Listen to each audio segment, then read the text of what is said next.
Today in our global climate change class, we will be discussing sea level rise. My assistants are Amy, Esther, and Jay.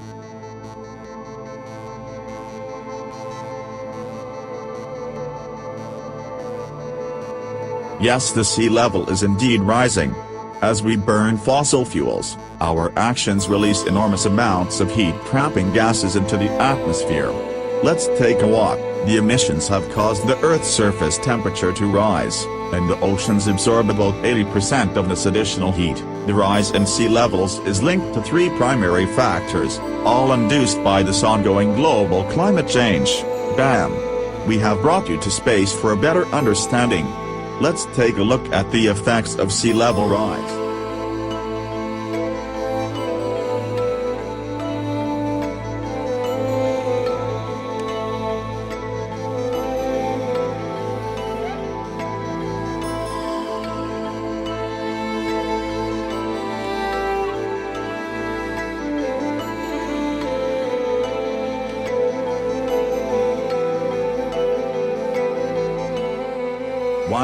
Thermal expansion.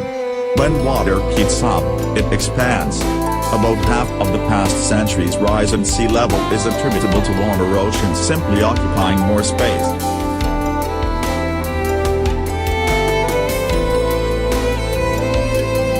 Second, the melting of glaciers and polar ice caps.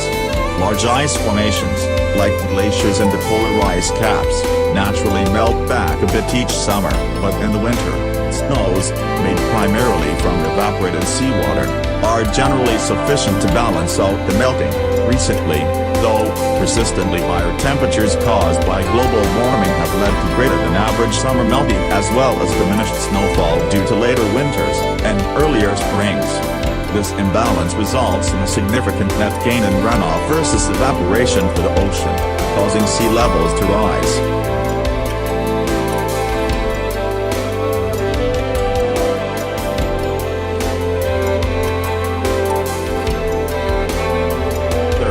Ice loss from Greenland and West Antarctica. As with glaciers and the ice caps, increased heat is causing the massive ice sheets that cover Greenland and Antarctica to melt at an accelerated pace.